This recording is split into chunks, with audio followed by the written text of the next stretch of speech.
Hey friends, welcome back to the show. Let me ask you if you've ever been in this situation. You're coaching your team members or a team member about a process change. The goal is to improve the results you get for your team and for your customers, but it does involve a change in tactics or process for this person or for your team in general. Side note, this applies outside the work environment, but we are going to use the context of leadership today. Some team members will inherently see that while it might mean a change for them, it will bring about a better result from what they are currently seeing. It might even mean more work or work that is less comfortable, but they understand the strategy and the why behind it. Meanwhile, other team members seem to get stuck on principle.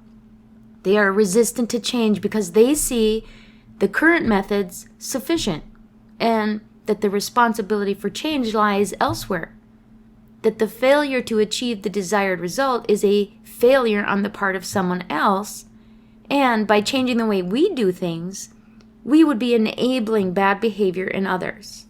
They get so stuck on what their idea of fair is, or the desire to kind of stick it to someone else, that they fail to see the logic and the strategy in being willing to be part of the solution. I observed several examples of this in recent weeks, and I have to tell you, it has become one of the most frustrating aspects of leadership, and it can be a real exercise in mental gymnastics just to not let my level of frustration show, but I know that doing so would not be beneficial. So this is an example of what I like to call be what you want to see. If you can relate and you want to hear my 2 cents of how to navigate this type of situation, stick around because I'm about to tell you what I've learned.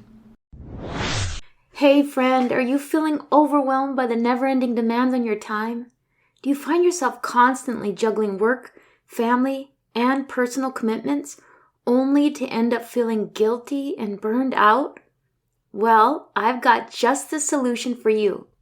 Join me for my upcoming workshop, The Time Management Makeover, where I'll be sharing 4 powerful steps to help you create more time with less guilt.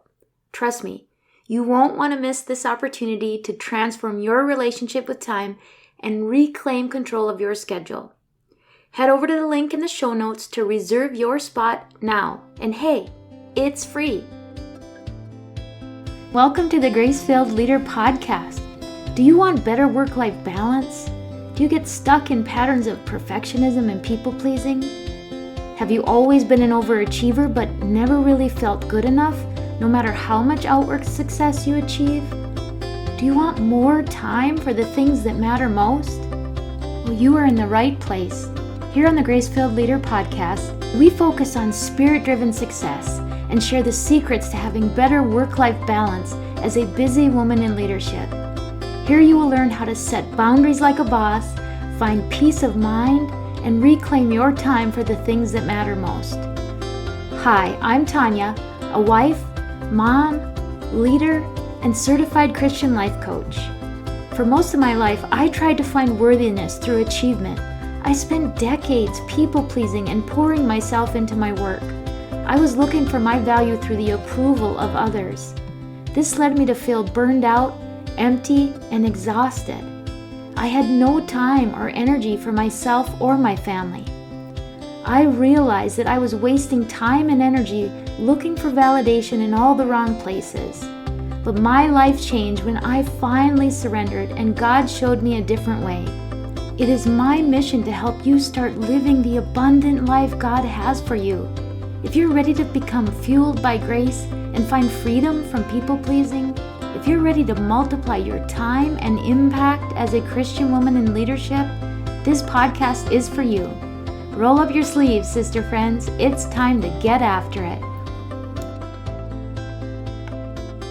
Tell me, my friend, can you relate to my introduction? Do you see this phenomenon in those you lead? Or, let's be real, do you see it more often in yourself? Do you ever get so stuck on principle that you are unwilling to consider that a change in your own behavior or your own tactics might actually bring you better results? Over my many years of working and leading, I can honestly say I've found myself in both camps. I would like to believe that I've grown, matured, and experienced enough in my leadership career that I try to be a little more flexible in my thinking than maybe I once was. There are points in our lives when standing on principle is important. I mean, as we look at societal messages and current culture, there are definitely aspects of this that are true in our daily walks as Christians. But it is still very important to think about what that looks like and what is the most authentic and grace-giving way to stay in alignment with our principles. There are also many circumstances that are less about integrity and are more about our own ego, pride, resistance, and inflexibility. Those are the circumstances I am talking about today, when standing on principle just keeps us stuck. It's like the good old definition of insanity, doing the same things over and over and expecting different results. I was sitting in a meeting some weeks back, and the group was expressing frustration about how another department was not doing what they were supposed to be doing to best meet the needs of our patients when it came to a particular workflow that also involved our department. While attempting to validate the frustration, I also suggested that perhaps a minor change to our own workflow might actually help bring about a different result that would be better for our staff and be better for our patients. Now, a large majority of the group seemed to agree that it certainly couldn't hurt to try this very slight change in our process. It didn't require more time. It didn't require more staff resources. It was merely a shift in our messaging that would make it more clear to the other department what the process should look like. In my brain and in my suggestion, I thought it was a pretty simple case of communicating in a way that would increase the odds that we would more consistently get and see what we needed. It is strategic. By consistently communicating our expectations, it would translate into behavior that we want to see, eventually becoming a standard process without unnecessary confrontation and without drawing lines in the sand. In other words, it was a strategy to get the result that we wanted to get. So, despite my thought that this was a pretty simple ask or suggestion, there were a couple of team members that kind of dug their heels in. They felt that it should be unnecessary for us to say what we needed and that the other department should just know and do what they're supposed to do. Okay, maybe true. I understand that philosophy. On the other hand, how could it possibly hurt for us to be a little more clear in our communication, especially if it didn't require more work, more staff, or more of our time? It was merely a rewording of the communication that was already happening. I did my best to calmly and graciously reinforce that my intent was to reduce frustration for our staff and to improve the outcome for our patients by strategically saying what we wanted to see. Well, this team member doubled down and was unwilling to see a different perspective. They felt that I was suggesting that we reward bad behavior, whereas my intent was to support and encourage positive behavior. Essentially, the choice for us was to continue to be frustrated by current behavior and results, but stand in the principle that people should just know what they are supposed to do, or we could try getting a different result through our own willingness to be a part of the solution and make a minor adjustment to our own thinking and communicating. It became clear to me that for this team member, being right was more important than getting results. Okay, so be it. Carry your own weather. You can be right, but be frustrated. Perhaps someone else in the room will choose to change their approach and get different results. Just like I spoke about in another episode, it is not the circumstance that determines our experience.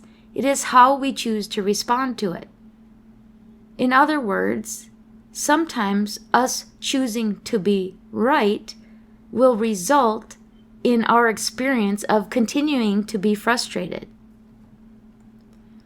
I've seen this with staffing circumstances as well. There are times when my leaders have to piece together staffing resources to cover all of our areas, and this means pulling people from their home department to cover other secondary sites.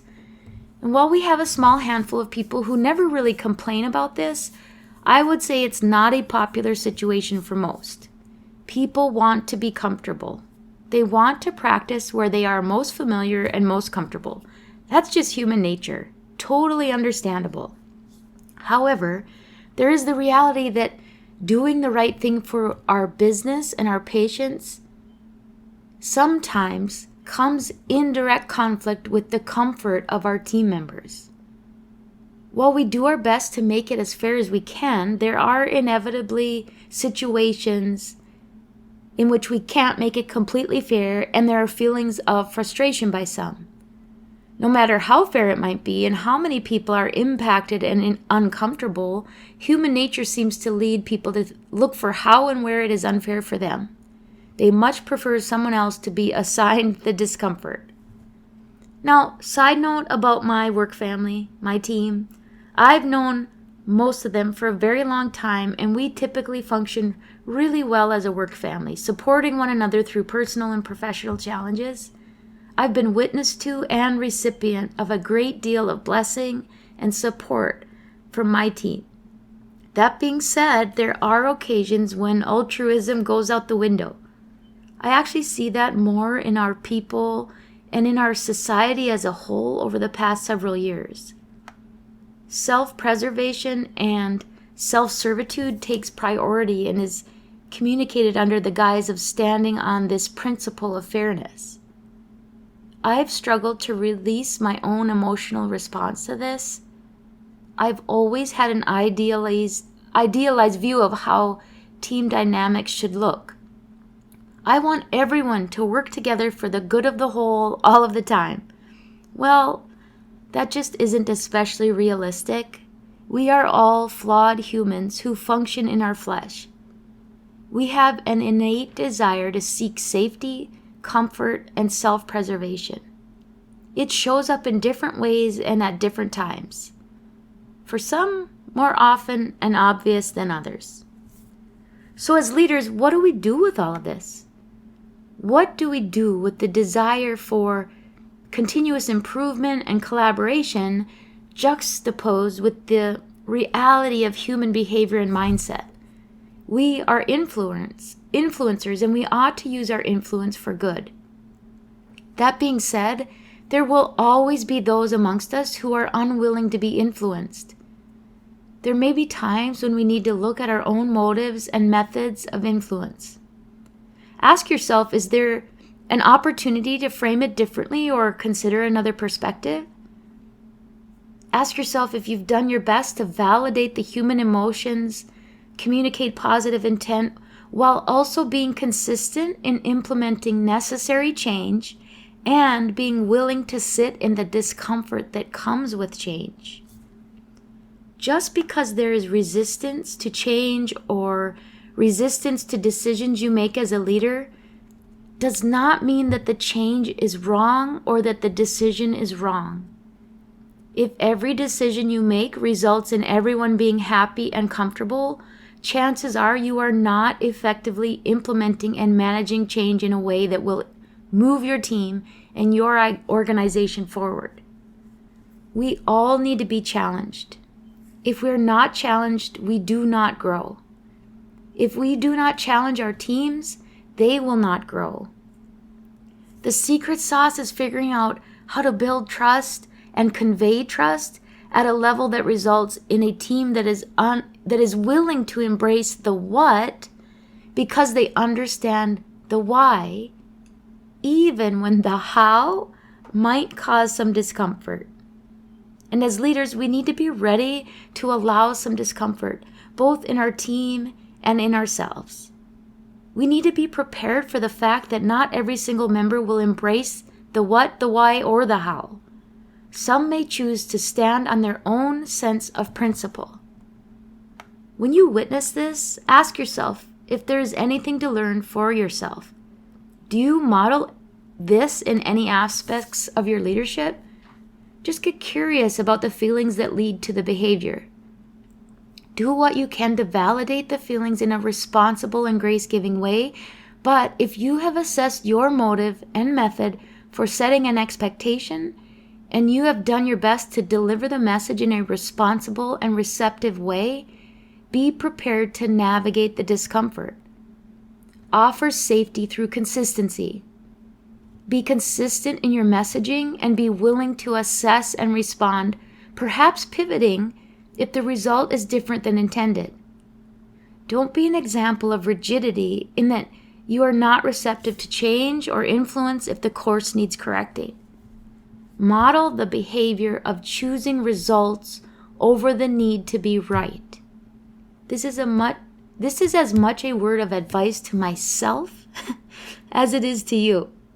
So take what you like and leave the rest. And as always, I pray the Lord fills you with gratitude, peace, and His amazing grace. I pray this episode blessed you, spoke to you, or encouraged you in some way. If so, please share it with a friend and head on over to Apple Podcasts to leave me a review. That's the only way for me to know if you're enjoying the show. Nothing blesses me more than to hear from you. Also, come on over to our free Facebook community. This is a great place for us to support one another on our faith and leadership journeys. You can find the link to the group in the show notes or go to gracefilledleader.com/community. If you have questions or content ideas for the show, please send me a message on SpeakPipe or via email. Go to gracefilledleader.com/contact and leave a written or voice recorded message. I would love to know how I can best serve you on the podcast. Now to Him who can do immeasurably more than we can ask or imagine, according to His power that is at work within us. Ephesians 3, verse 20. Until next time, my friends, God bless.